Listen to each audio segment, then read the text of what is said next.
locked in. Look at what we have here, folks. To the only show that matters. The cream of the crop. Duke loves wrestling. And there is no one that does it better than your host. I have come here to chew bubblegum and kick ass. The Duke. And I'm all out of bubblegum.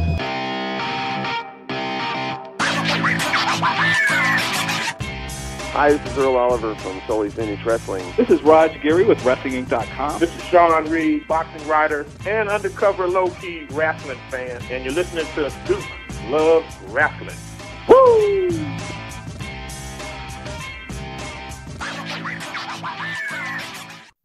Welcome back to the Duke Loves Wrestling podcast, the show about pro wrestling and everything else. Folks, I hope you and all of your loved ones out there are safe, doing all right. I can tell you here in Boston, the weather is just all over the place. It's hot, it's cold, it's hot, it's cold, it's in between. But like they say, just don't blink your eyes because it's going to change before you know it. That's right.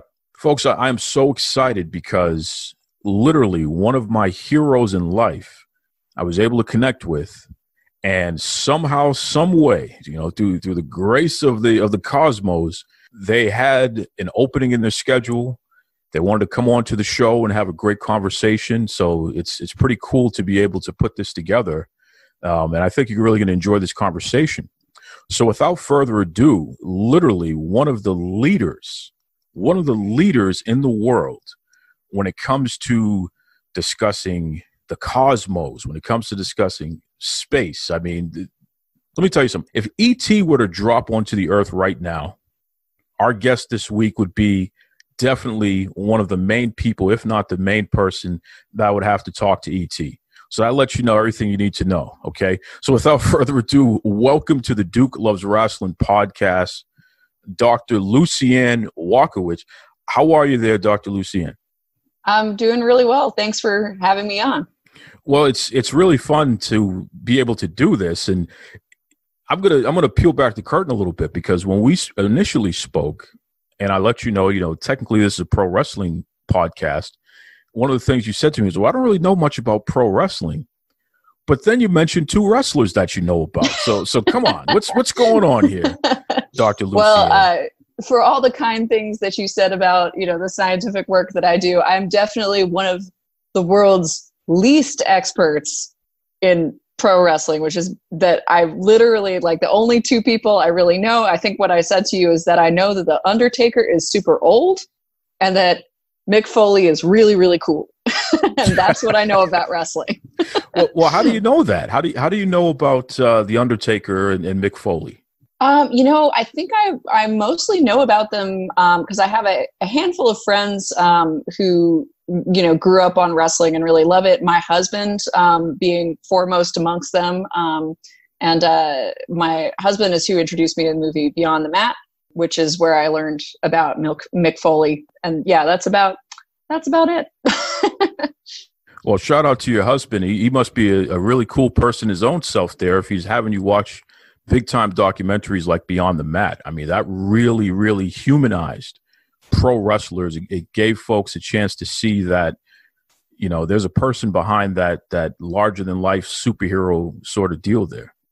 Yeah, absolutely. And, learning that Mick Foley has dedicated hours and hours of his life to answering sexual assault crisis lines is you could not give someone a better recommendation as a person, I think. Sure. Absolutely. And, the Undertaker's technically, his other nickname is the Dead Man. So his gimmick is that he's resurrected, right? He was a person who died and then came back to life, and now he's unleashing all of his superpowers. So that's kind of an interesting concept, especially with your line of work there. What do you think about that? I mean, it sounds like he set himself up to work forever as long as he can actually solve the human mortality problem. Yeah. So, he'll have a long career ahead of him if he can actually get resurrected.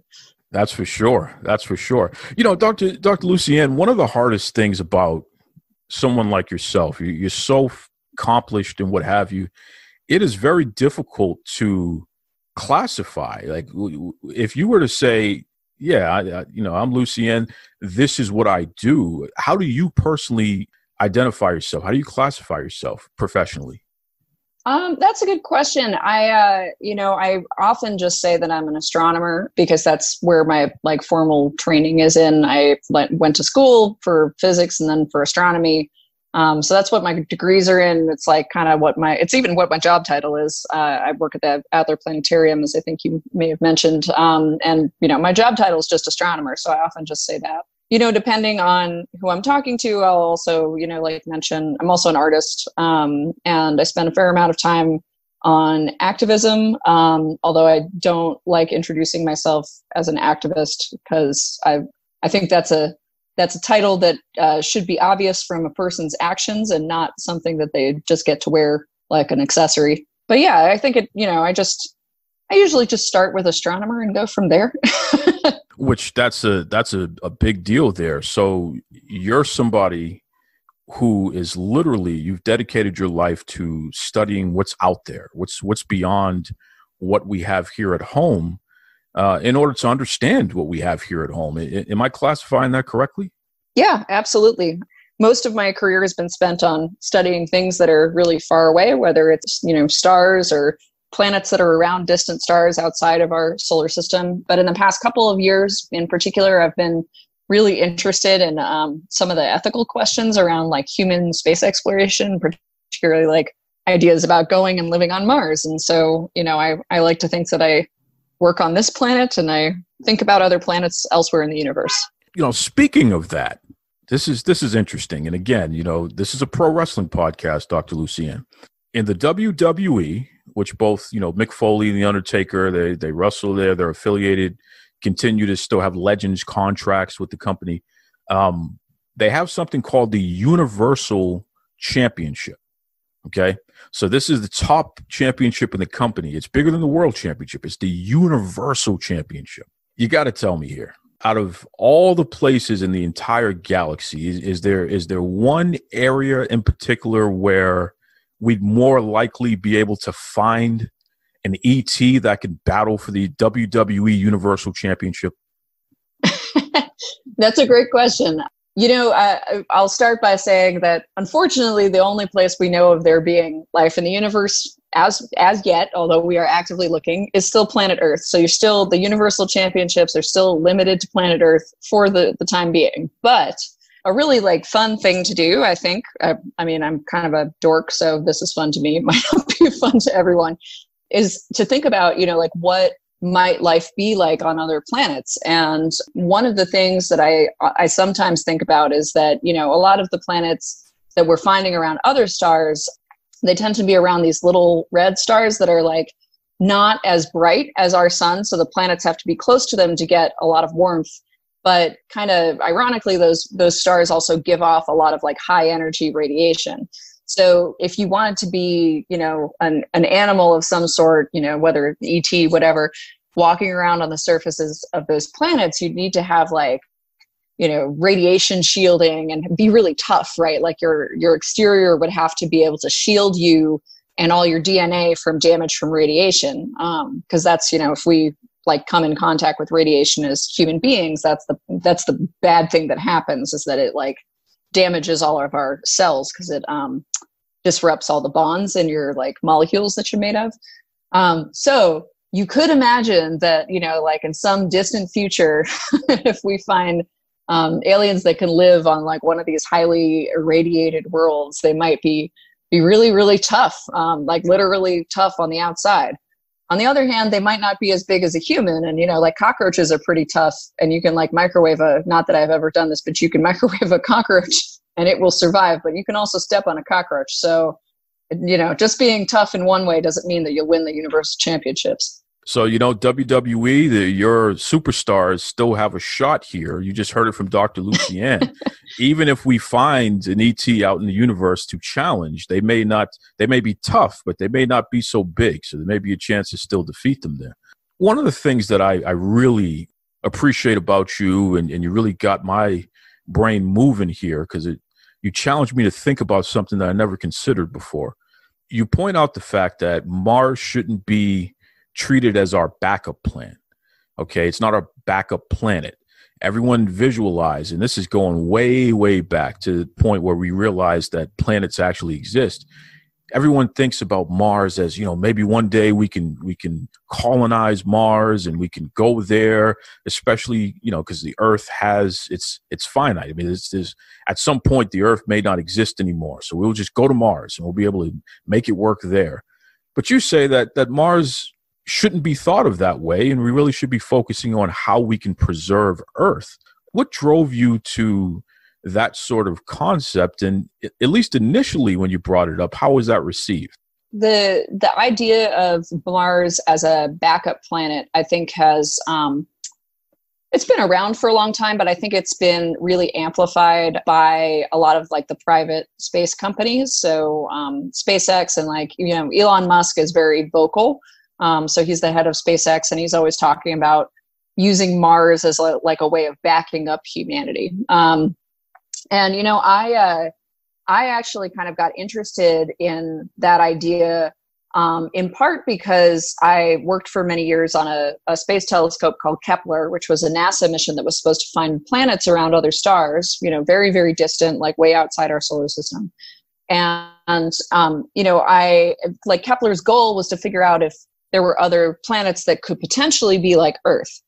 And so, Kepler had been running for many years, and I do a lot of communication with people who aren't in science about scientific discoveries. And I started to have more and more conversations with people who thought that we were looking for these planets around other stars so that we could go and leave Earth and move there. And I think that was kind of caused by two things. One is that, a lot of times when press releases go out, people use Earth 2.0 or this planet is just like Earth.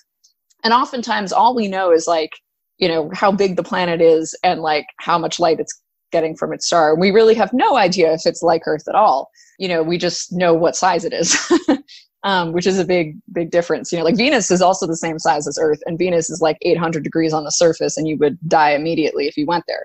So I was where is this idea that we're going to leave Earth coming from? And I started to realize that it was because you had folks like Elon Musk talking about, how we're going to go live on Mars and how that's going to back up humanity. And I was well, that's weird because, every time you hear, obviously Musk has a company that is devoted to making rockets. And so, it benefits his business if people are really interested in going to other planets. But also, when we talk about going to Mars, Mars is a pretty inhospitable place. Even if we wanted to go there and, hang out or live there, study Mars, it's a really, really inhospitable place. And you'd still be reliant on the Earth for all of your supplies and your ability to live.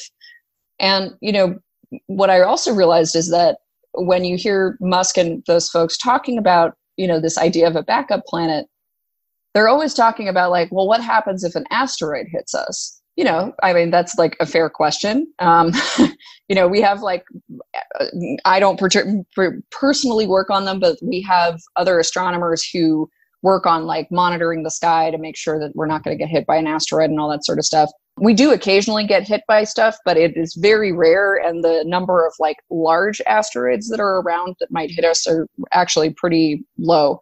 So, I was well, why would you pick on that and not something like climate change, which is actually happening, actually making it less livable to be here on planet Earth? And, in part, it's because of personal responsibility.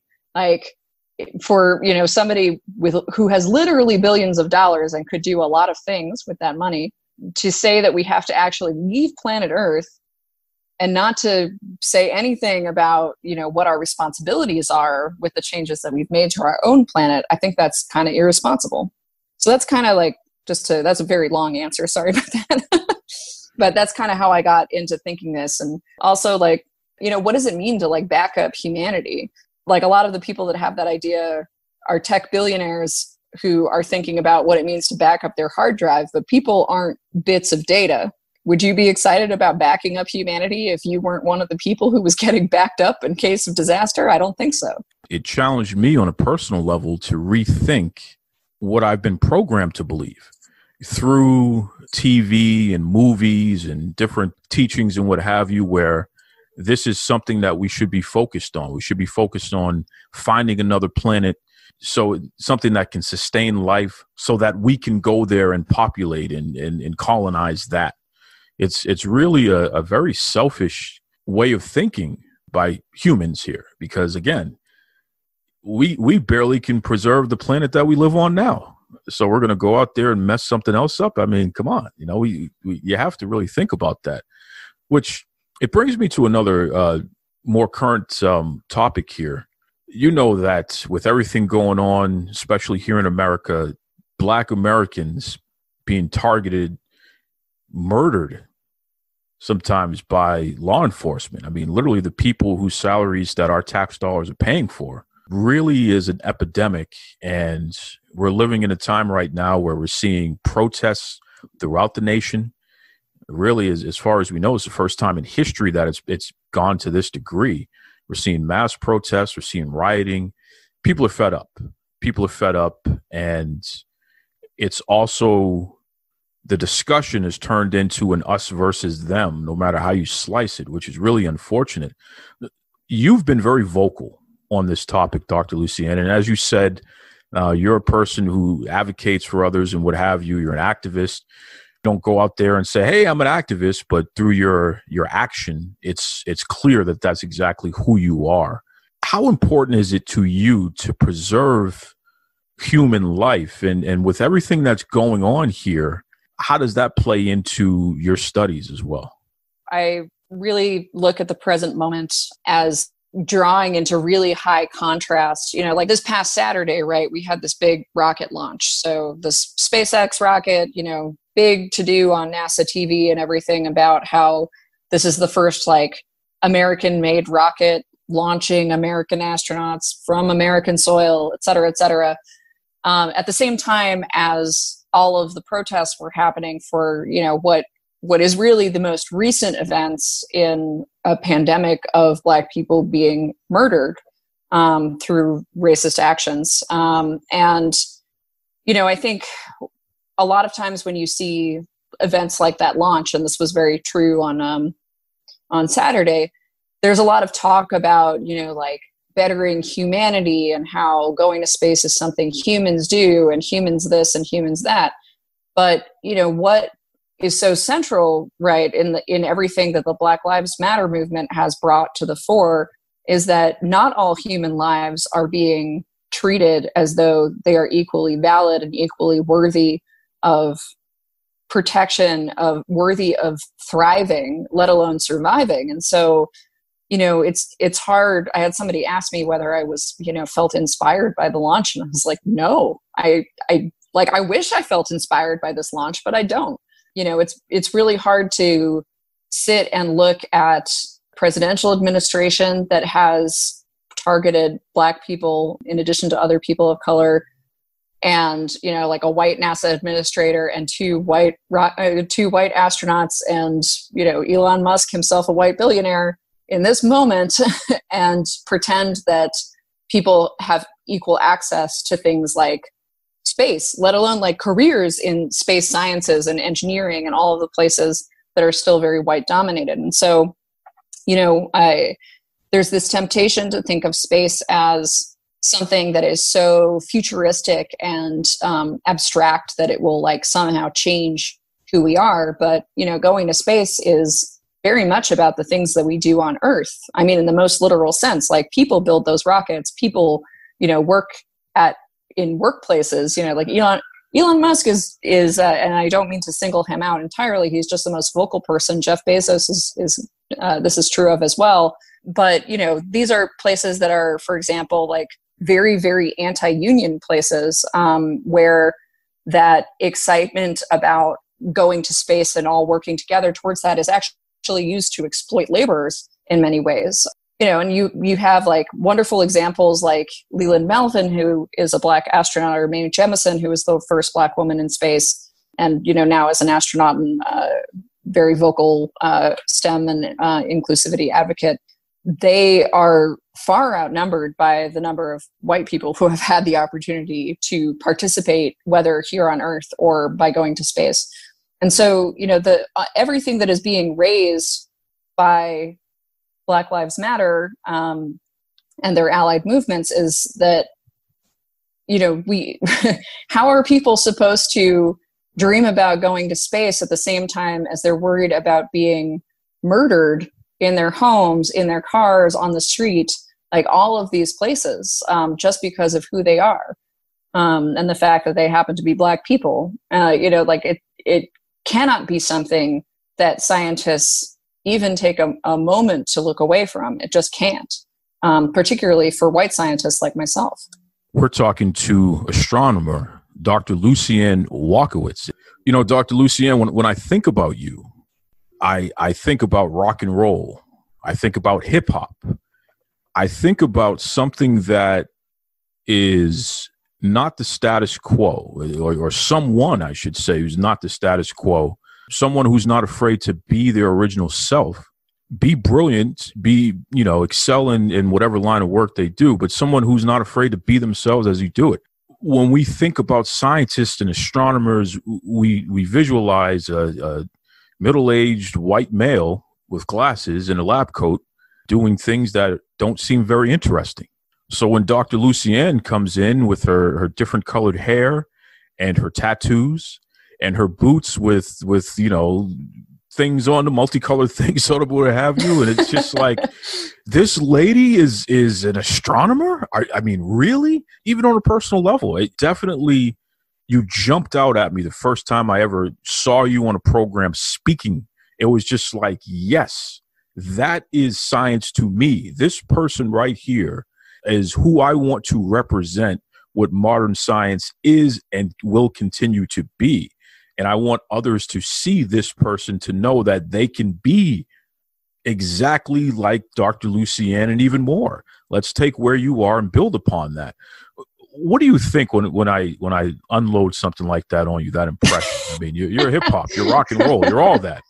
I think that's incredibly kind, and I could not ask for a nicer compliment than that. Thank you very much. Well, it's true, and I wonder about that. I mean, has it been a challenge for you to be yourself as you've continued to literally redefine what it means to be a world-renowned scientist, astronomer, all the above, so to speak? Yeah, I think at times it has been. I think people are much more open-minded now about, like what you look like and whether, your hair is a weird color or whatever. I think it was much more unusual back when I was in grad school. I have had the benefit of, really good mentors who have always supported who I was. I've been very lucky in that I've definitely had people, I'm certainly not free of I don't experience racism in science, but I do experience sexism in science. And that's, I think, an ever-present thing. But I was very lucky in that I had good mentors and good colleagues through a lot of my education. So I received a lot of support from people, and I didn't really have to grapple with those things outside of a few incidents very much until after I was out of graduate school. So, in many ways, the path that I took, I happened to receive a lot of protection from those sort of assaults against me being who I am, which helped encourage me to be who I am. Right. Part of that is, I think there's definitely, while my experience is not the same thing at all, there's part of that I think informs how upset I get when I see, now my students who are mentees who are people of color, who are not receiving the kinds of support that they should be. And it's not because of a choice they made, right? It's not because they chose to dye their hair a silly color like I do all the time. They're getting judged on their identity that is a part of their identity that is unmutable, right? And so I think that sense of unfairness of the sort of freedom that I have experienced versus what I see my peers and, my mentees experiencing, I think is a source of what drives me to motion on those topics. Because I have tattoos and, like a nose ring and funny colored hair, but everybody's entitled to their own opinion. You're somebody who is 100% not what the traditional concept of what a scientist or astronomer would look like. And yet, here you are, somebody that has what's called as a minor planet named after them. You're the first person I've ever met who literally has something like that. So talk to me about that. First of all, can you define in simple terms, what is a minor planet? And then how does it feel to have one named after you? Yeah, minor planets is kind of like a catch-all phrase for basically all the rocks in the solar system that aren't big enough to be planets. So like asteroids are good examples of minor planets. So I have an asteroid named after me because I participated in this thing called the Sloan Survey. So the Sloan Survey was this telescope. The telescope itself was based in New Mexico. It was it started operating like in the very late 90s, early 2000s. So when I was in college, and it was really like revolutionary for astronomy because it, instead of just like observing a couple of stars at a time, did this like systematic sweep of the entire night sky. So it basically took this giant, very deep image of the night sky. And also in that process, it discovered a huge batch of like new asteroids that had never been known before. And a thing that happens in projects like that, so to do like a survey astronomy project like the Sloan Survey requires like hundreds and hundreds of people working together on different aspects of it. So it's very different than like the picture that I think a lot of people have of what being an astronomer is like, in that, there's no like the lonely astronomer staring into a telescope by themselves. I mean, there's some of that as part of the project, but generally speaking, we work in these really big teams. And so as part of that, all of us who worked hard on that survey and that like made it what it was, got asteroids that it found named after us, which is pretty cool. I don't know anyone else that I could say I've ever met who literally has, as you just described it, an asteroid named after them. So that is a testament to your hard work and dedication, your excellence in your field. And the best part about it is you're just getting started. So it's because you're still pretty young. So the fact that there's so much more to come from what you're going to continue to contribute to the conversation and to the universe, it's tremendous. I certainly hope you're right. Yeah, well, no, I definitely see that. I definitely see that, and I'm all for it. I couldn't have you on the show and not mention the television show Mars. I mean, you're involved in one of the most groundbreaking shows on TV where they have professionals, astronomers like yourself, who go into detail about the challenges that we would face if we were to try to colonize Mars. And then they have written the show in a way where they weave in the drama. So they have actors actually, going through the motions of these challenges and living through it. So you get to actually see it. We hear you as a professional talk about it, and then you get to see people act it out so we can better understand what's going on. Did you ever think in your wildest dreams you'd be involved in a TV show about science and about space exploration to that degree? No, I certainly didn't. I've done some shows like for History Channel and whatnot, with where I just get to be a talking head.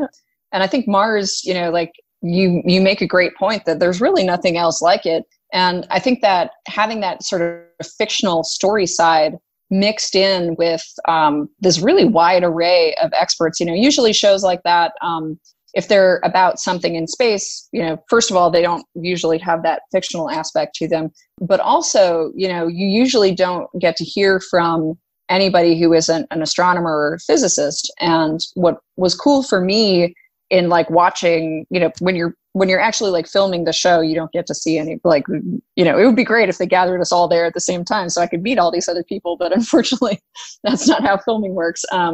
So, like you're a talking head while you're filming the show, but then after the fact, seeing that they had so many people come in who worked on issues related to, the environment or infectious diseases and how they're changing, as a result of changes in the climate, which of course is super applicable to everything that we're experiencing now. Like, I think that was the part of the show that I really, really enjoyed, because it's something that in my work, I've learned a lot from asking people who aren't usually invited to comment about space to see what they think. I've learned a lot from scholars of indigenous history, for example, about how to think about treaties in outer space. But, people don't usually ask historians of Earth-based history about, what they think should happen in space. So Mars is a great example of a show that I think does a really excellent job of blending the sort of fictional and imaginative side of science fiction while also grounding it in things that are happening here and now. Absolutely. And I encourage everybody, definitely, if you have on demand or if you have access, you got to find that show Mars and check it out. Not just to see Dr. Lucianne really go into detail of the complex issues, once again, of colonizing another planet. And this ties into her life's work of explaining, this is why we can't think of Mars as our backup plan. This is why we need to preserve what we have here. That doesn't say we can't continue to study the cosmos, but we need to respect our home, which is here on Earth. But that show is just tremendous, and I think folks will definitely get it. No matter what you normally are entertained by, to see people having challenges of survival and exploration, what have you, it's really it's tremendous. Dr. Lucianne, I could talk to you forever. There's so much that you have going on that is so interesting. So I got to have you come back on the show sometime in the future so we can continue this conversation. But let everybody know, please, social media, any websites that you'd like to put out there. How can folks get more information about what you have going on and continue to follow you through your amazing journey? I am very active, as you know, Duke, since that's how we met, on Twitter. My Twitter and Instagram is Shaka_Lulu. So it's SHAKA_LULU. You can also, if you want, sign up for my newsletter, which is linked from my Twitter bio, but it's notrocketscience.substack.com. My newsletter is very infrequent at the moment because there's a lot going on in the world. But I was, for example, writing funny plot summaries of the original Star Trek for a while. I also send out articles that I've contributed to and other stuff. So sign up for that if you're interested. And you can also just see stuff that I've worked on in the past at my website, which is tangledfields.com. Before I let you go, and I mentioned in the beginning here that if ET were to come down on Earth, you would absolutely be, if not one of the people, you definitely would be the person who would be figuring out how to interact with ET. Definitely, that's how respected and how brilliant you are, and you're one of the leaders. There's no two ways about it when it comes to this space exploration and understanding what's going on out there. What do you want young people to know, Dr. Lucianne? I mean, children who are coming up, who, whether they're flipping channels and they find you on TV in one of the, countless programs or you've given your expertise on, or if they're at school, a lot of these schools, they show these programs from the History Channel, National Geographic, whatever. They show these programs, and that's how me as a young person growing up, outside of PBS with 321 Contact and shows like that, it was really, in middle school and high school, seeing these tapes of these scientists and these explorers and what have you, breaking science down in a manner where I can understand and getting me more interested. What do you want these young people to know, especially folks who may be interested in following in your footsteps? What would you like them to know from you personally? I think I have two sort of main thoughts. One is that you should never shy away from being the full person that you are throughout your life. Probably if you are a person who's interested in a lot of different things, throughout your life, people will try to, get you to focus on one thing or another. And, maybe ask you to cut off parts of yourself, certainly as somebody who does art in the sciences, there's a very strong, amount of messaging that if you devote time to other hobbies, quote unquote, that you're like somehow not as good a scientist because you don't spend all of your time on science. And, that's been hard to deal with. And that's just as an illustrative example, the ways that people try to tell you who to be, or, that you should focus on this or not that. And I would say to listen to yourself, and, like the path might not be super clear what you're going to do with all those interests, but you'll figure it out. Other people's expectations of you are just that. They're other people's expectations. But you got to be true to yourself. And, I think the other thing that I would tell young people thinking about that is that, and this really goes for everybody, not just young people, is that the future is unwritten. Just because we have certain systems here on Earth that are inequitable, unfair, oppressive, doesn't mean that we have to have those systems in space. And it certainly doesn't mean that we have to have them here on Earth either. It can be very hard to think about a world that is really radically different, particularly when everything is, so tumultuous like it is right now, and people are experiencing so much pain. I forget whose quote this is, but nothing in the world has ever happened without, individuals trying to work for a change that seemed impossible at the time. Like, we are the inventors of all of these systems that exist, and we uphold them, the good and the bad. So, if there's something in the world that you don't think is right, that's within your power to change. It might not just be you by yourself, it might not take till tomorrow, probably take longer than tomorrow, but you should work for that, because you actually can make a difference. What an incredible person. Really fun interview there with Dr. Lucianne. And I really appreciate it once again that she took time out of her insane schedule to share some great knowledge and advice for all of us. It is unconventional to sit here and have this person who is studying the planets and discussing whether or not we should colonize Mars. I mean, what is she doing on a pro wrestling podcast? But as you heard, she definitely knows some pro wrestlers, and she's watched some documentaries like Beyond the Mat, and she had some ideas about the Universal Championship and who in the universe or where in the universe we could go to defend it. So good stuff there. And also, I do want to mention something, folks, and I encourage you, Google, do your research. Dr. Lucianne is currently in litigation with American Girl. So that is the doll company. She alleges, and I'm 100% behind her on this. I believe it. I see it, and I believe it as well. But she alleges that American Girl created a doll in her likeness.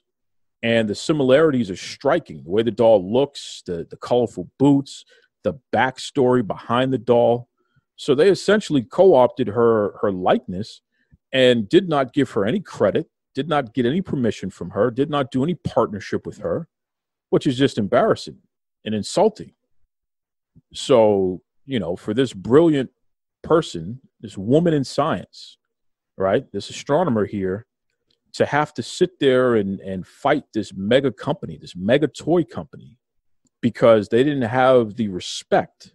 And these are my words here. And as far as I'm concerned, they didn't have the decency to personally reach out to Dr. Lucianne and request a partnership with her so they could use her likeness. Yes, she's a role model for children. Yes, she does deserve to have a doll, something that people can strive, can look up to and play with and imagine that they could be her someday. Yes, that's fantastic. But that only happens if she wants it to happen. You don't just make something and completely disregard her and treat her like it doesn't matter. And then when she brings it up, you say, oh, it's not true. Give me a break. So I am with Dr. Lucianne in her litigation against these folks. I will be doing updates as it continues to develop. You got to stand for something or you're going to fall for everything. So again, shout out to Dr. Lucianne. We appreciate you. And I can't wait to catch up with you again soon. All right, switching speeds here, folks. There's been so much going on. We're still in a global pandemic. This COVID-19 crisis isn't over yet, right?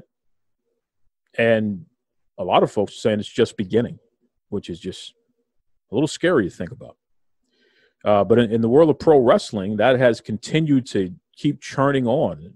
At least the big two companies in WWE and AEW, shout out to Impact Wrestling, somehow they've managed to keep things on television as well. I know they've taped a lot of content, so they're able to keep going there. So I want to discuss that. And I also want to discuss these companies' response to the unrest in America, especially as it relates to racism and the senseless murders of black and brown folk by police in America. How have these wrestling companies responded to both issues? So I'm no expert on anything. So I got to reach out to somebody that has a little bit more knowledge than I do on some of this stuff. So without further ado, welcome back to the Duke Loves Wrestling podcast, the CEO of BlaqueRabbit.com. That's the pop culture website that I just love. Got to check it out every day. And also a freelancer for Wrestlezone.com. The one, the only, the respected Lovell Porter. What's going on, Porter? Nothing much. First, I want to thank you for having me back on the show. I enjoy being on Duke Loves Wrestling, even though it's, hosted by Duke. But I'm here. So let's make lemonade. There's one thing that I can always count on from you, Porter, is even when you give me a compliment, it is the most backhanded compliment that I could ever receive. So I don't know if I should thank you, if I should pay somebody to beat you up. I don't know.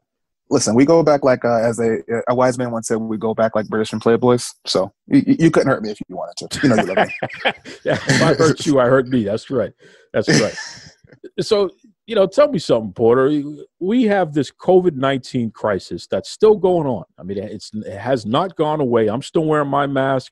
I know you're still wearing your mask. But pro wrestling has continued. AEW, WWE, even Impact Wrestling, they found a way to continue to put out content despite this global pandemic going on. So, in your opinion, how have the different companies done? What kind of grade would you give them under these really impossible circumstances? Well, it depends on which way you want to look at the scenario. So with each company still, each company being AEW, WWE, and Impact, still running shows, it's you can look at it two different ways.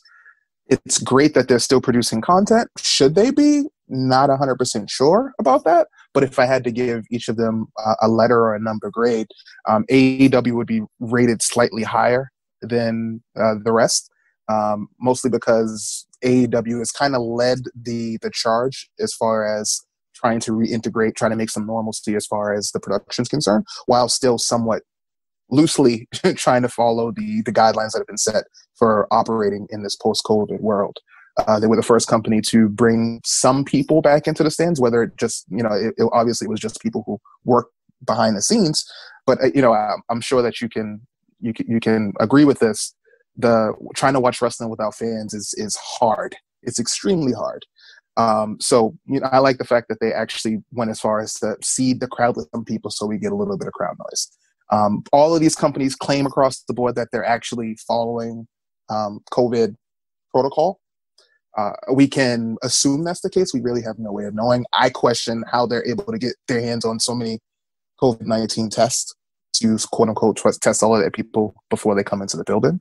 But the fact that they're actually going out of their way to let us know, hey, we know how much you quote unquote need or want wrestling. We're going to still produce this product for you.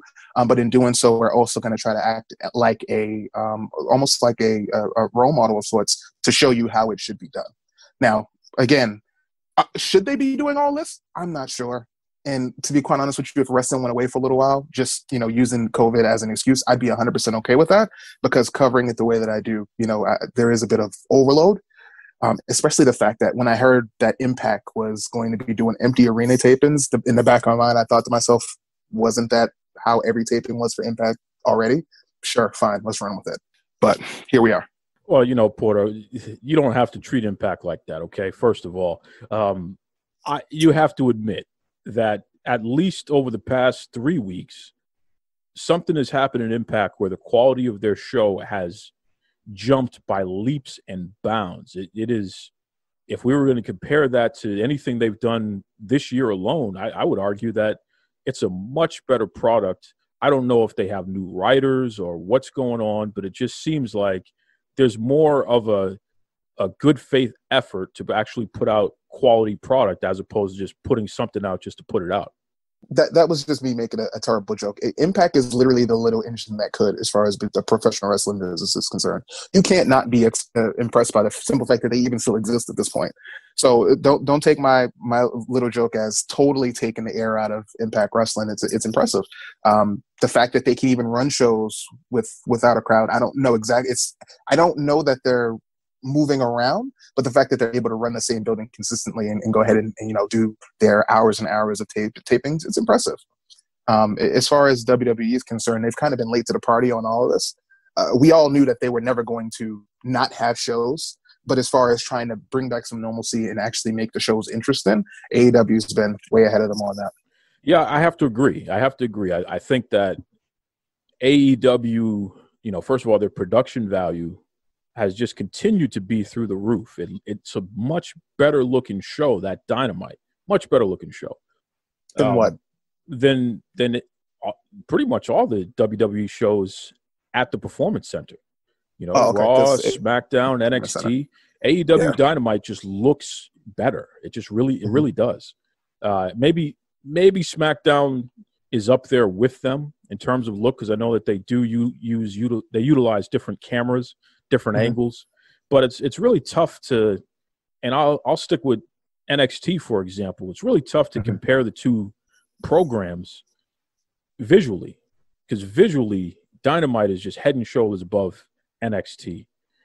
Where Dynamite fails is the quality of their in-ring product. They still just have not gotten it together.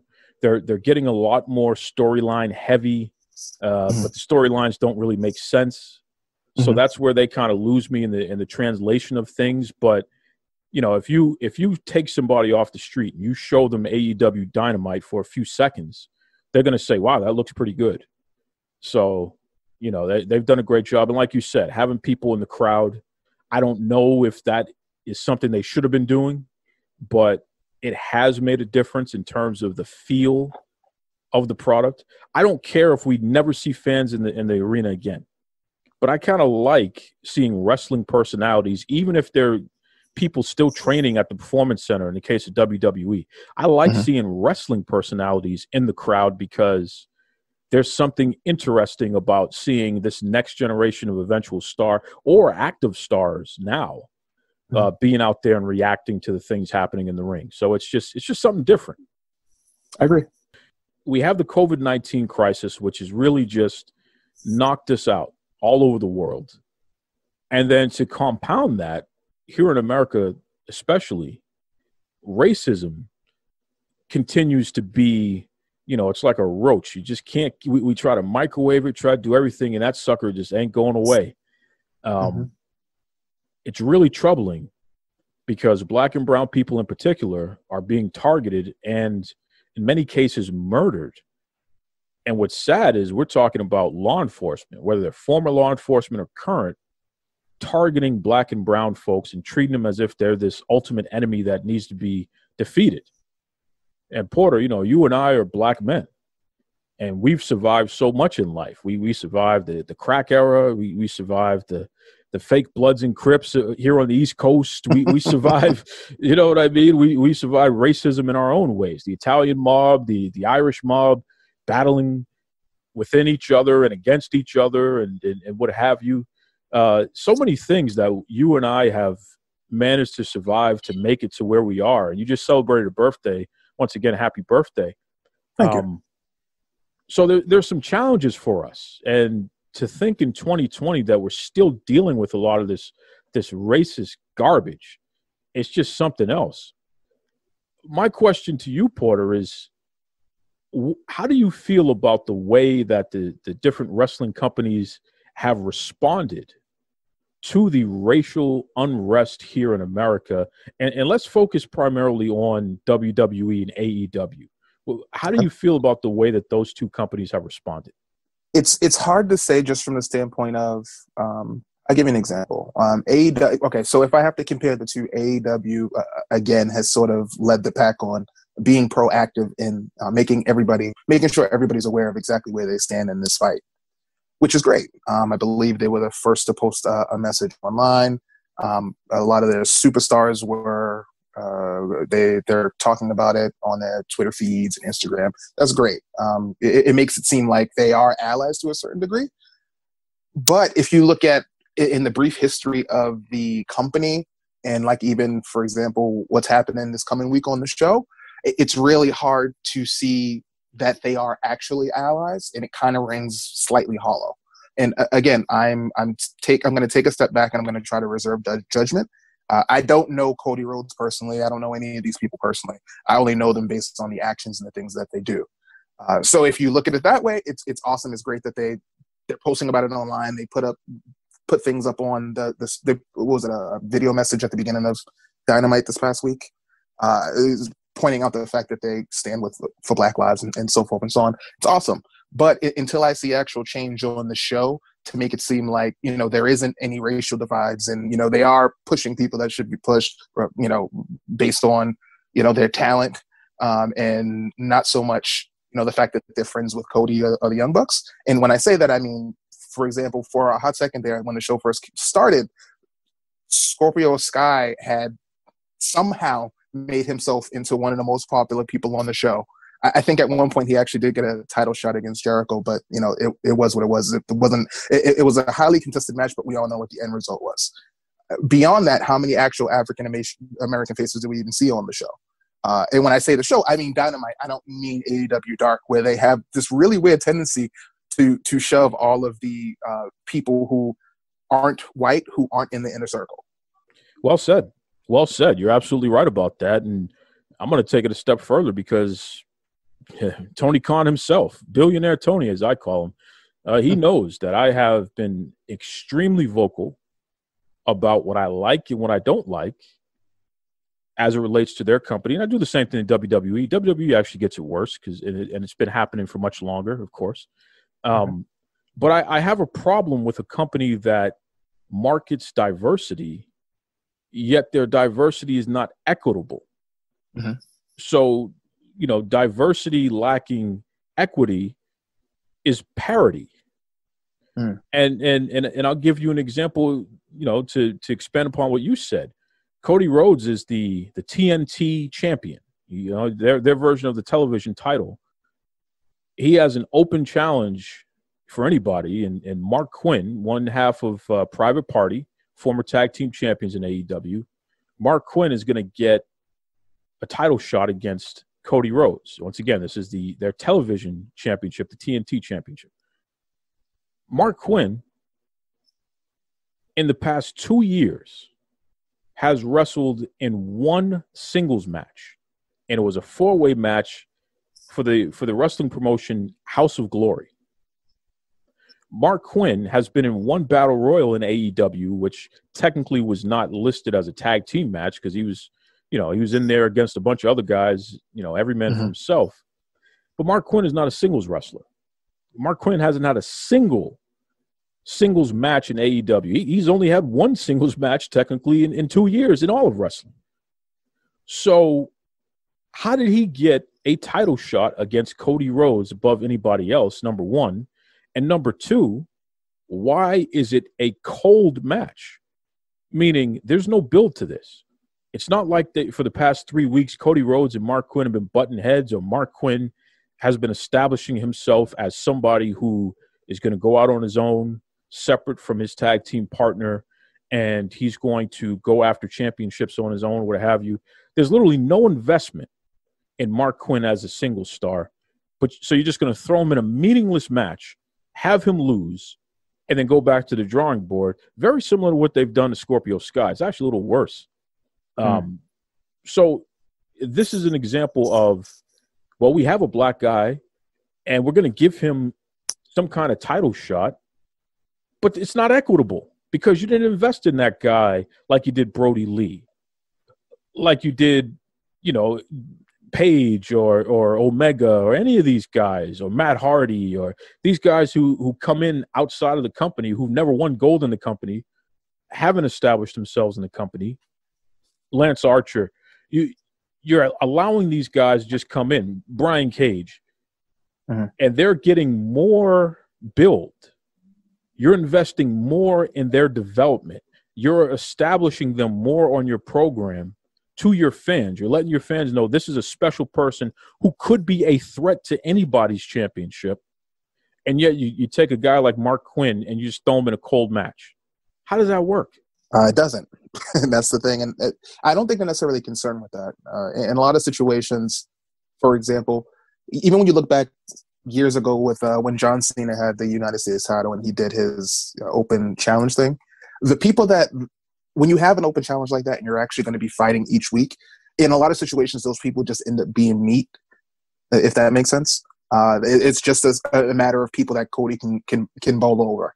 The reason why I find this situation particularly offensive is because Mark Quinn is, I think, a hell of a talent for his age. You know, he's going to, I think, given some time and some more time to develop it, he may actually turn into a legitimate single star. I don't understand the need to stick someone like that in a position where everybody knows what's going to happen. He has very little to gain from this match, unless it's a situation where Cody can't beat him and he ends up cheating to win. In that way, and then you build towards something. But I severely doubt that Cody winning the TNT title for the first time was building to this match of angle between him and Mark Quinn. At the end of the day, it doesn't make sense. It's a huge waste of time, and it's somewhat patronizing. And this is the issue. So these companies who want to hashtag Black Lives Matter, and they want to put up the black box as their social media photo, and they want to say, we stand with you. And, you know, Tony Khan, the president of AEW, and his father is the owner of the company, you know, billionaire Tony here. He even went so far as to let Linda Hogan know, Hulk Hogan's ex-wife, that she and her husband are banned from AEW, whatever that means. I don't think Linda Hogan was shopping around to go be involved in AEW. She's never been involved in wrestling other than being a wife of a wrestler. And she's not married to Hulk Hogan. So is he talking about her current husband? I didn't even know she was married at all. So it was just kind of a bizarre statement from Tony Khan, considering he has people like Chris Jericho on his staff who, when you say Black Lives Matter, Jericho's response is all lives matter, which completely – in all caps, which completely misses, and that's not the first time he's done that, completely misses the point. So he has to throw $5,000, this multimillionaire, he has to throw $5,000 at a cause and you know, then sneak in a Black Lives Matter just to cover himself. Well, hey, I did that, so you can't judge me now because I did that. It's just a bizarre mismanagement of a company, and it just, unfortunately, it's old hat for them. It's something that they continuously keep doing, where they want to present themselves as this progressive, inclusive, diverse company, and yet, again, it lacks equity. So therefore, it's just parody. It's a joke. You're actually making fun of what true diversity is, what the cause truly is. And I'll go a step further. You should have just kept your mouth shut. Right? Don't give me a reason to really call you out. Don't sit here and promote that you're going to sell steak and all you have is French fries. It's a joke. So, you know, that's unfortunate. And listen, this isn't a pile-on AEW. I'm very underwhelmed with WWE's response thus far as well. These are the same people that hired Hulk Hogan back and allowed him to do a quote-unquote what's the word I'm looking for? Not a press tour behind stage, but like an apology tour backstage to all of the talent, where he basically said, based on the reports, he's sorry for getting caught. It's like you can't. What's the saying? A bird in one hand is worth two in the other. You can't do that. Like, you have Hulk Hogan on staff. You have obviously. Randy Orton is carrying the Black Lives Matter torch right now, which completely threw me for a loop. But before then, he got caught on tape saying the N-word. Like, you got the history of characters like Samba Simba, Shelton Benjamin and his mama. Like, there's so many. They've taken advantage of so many stereotypes about African American people. It's hard. Everything they do reads hollow. That's one of the reasons why. And this is not a knock on him, because I respect him and I know he believes everything he says. That's the reason why they throw Titus in front of everything, because he's so eloquent and well said and so smart that he formulates the thoughts in words that they should be able to do on their own, and they can't. Well, you're absolutely right. And there's no better example than the fact that the WWE as a company did not put out a statement initially at all. They just waited for Titus O'Neil to make his media circuit appearances. And then, they just retweeted whatever the hell Titus said. Mm-hmm. Well, yeah, we stand with Titus. Titus is so great. He's so beautiful. We stand with him. Well, Titus O'Neil is the same guy that you suspended for, stepping in front of Vince McMahon and asking him to let ladies go before him in terms of walking to backstage after a segment. So you stand with Titus, and Titus is so great, yet you made a bigger deal out of other people on your roster doing Make-A-Wish appearances than you ever made for Titus O'Neil. Mm-hmm. So, again, these half-hearted, weak attempts, you're co-opting something. Is it genuine? It doesn't look like it to me. It could be. Mm-hmm. I could be completely wrong, Porter. I could be reading this thing completely wrong. But for me, as a black man, and I've been that my entire life, and I'll be that to the day I die, as somebody who has worked on injustice, fought against it on various levels, right? To see these companies, these multi-billionaires, co-opt diversity and inclusion and pretend to be something that they probably are not. It's frustrating and it's disturbing. 100%. Before we go off that, I just wanted to circle back to the Randy Orton point, because you've known me for a very long time, and I've never necessarily been high on Orton, especially after the incident when he was online and he said that word. But I got to say, amongst the wrestlers who posted during this period, I appreciated what he said more than most, just from the standpoint of him being an All Lives Matter guy leading up to this. And when a fan tried to call him out on that, he literally said, "You're right, all lives do matter, but I finally realized that until Black Lives Matter as well, all lives can't matter." So that shows growth. And that's not something that we've ever seen from the likes of maybe, the upper management of the WWE. Because I think if you point at all of them, you could probably find tape of them doing something racially insensitive at one point. So that's well said, Porter. That's well said. And for Randy Orton and anyone who gives a damn about Randy Orton, I know that, Porter, you're not doing this, and I'm certainly never going to applaud Randy Orton for being a decent human being, because that's what you should be. You don't get kudos from me for not being a racist jerk, but you do get kudos from me, like you said, Porter, for showing some growth. And I have to say, he must be a good actor, because for my money, just based on the quality and the content of his statement, that follow-up that he made, it seems like he's learned something, and he realizes, and I think a lot of folks in our social circles too, a lot of people that we know who may have taken issue with, Kaepernick kneeling or all these other things. Anytime throughout history we've brought up, they found ways to discredit the notion that racism still. Well, you had a black president, and here in Massachusetts, you had a black governor. Come on, there's no more racism. That wouldn't happen if there's racism. I think that, for a guy like Randy Orton to say, okay, this is enough, guys, Black Lives Matter, because I can't believe that we're still killing black people. We're still killing innocent black people. So yes, while all lives matter, absolutely, we're talking about the black lives right now, because those are the lives that are being destroyed, targeted and destroyed the most. I do tip my hat to Orton for showing growth, but I don't tip my hat to him for doing the right thing, because he should have been doing that all along anyway. So I'll just leave it at that. Sure, 100%. Porter, what else do you got going on there? I know that blackrabbit.com, that's that website, pop culture website from the lens of the black and brown blurred.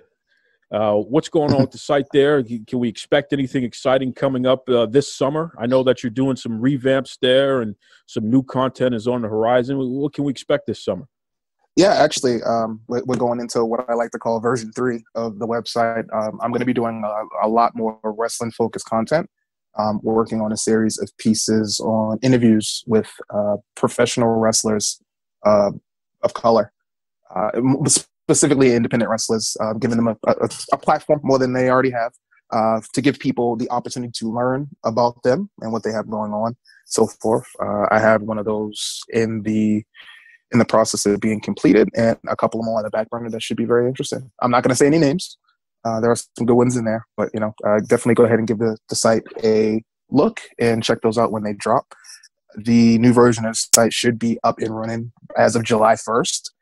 So you can go ahead and mark that date on your calendar. And if you want to go ahead and check us out on social media, you can hit us up on Twitter, blackrabbit.com, BLAQUERABBIT.com, and the same thing on Facebook as well. Before I let you go, Porter, I have to ask you probably the most important question that you'll hear all year. So please, put your glasses on, focus. How'd you know they were off? Well, I know you. So put your glasses on, focus. You're going to need to say the right thing, the right answer to this question. Did my wife hack you? What is happening? Lovell Porter, CEO of blackrabbit.com, the well-respected, brilliant mind in the wrestling world and beyond, comic book expert, you name it. What did you get me, the Duke, for your birthday this year? See, the way my bank account's set up, right? I have to slide my card on the weekends, and then I have to make sure that I have to tilt it to the right. But then if it's a Tuesday or Thursday, the card doesn't work. So the present had wait, what was that? I can't hear you. You're breaking up, Duke. What a piece of work that Lovell Porter is. I can't believe that he had the audacity to run away when I was asking him the most important question of the year. What did he get me, the Duke, for his birthday? What a selfish guy he is. Oh, my goodness. Thank you very much, the well-respected Lovell Porter, as always. Love chopping it up with you. Dude is brilliant, knows what he's talking about, and he's not afraid to tell the truth. And I think that in a crazy world where so many people are doing everything in their power to ignore the truth, it's always good to partner up and to hear from and to learn from those that aren't afraid to tell the truth. I mean, that is a prime example of what it means to be free, right? I think about Dr. Lucianne, who we just had on earlier as well. That is a free thinking, free living woman. She is not afraid to tell the truth about what's going on here on Earth and even in the universe.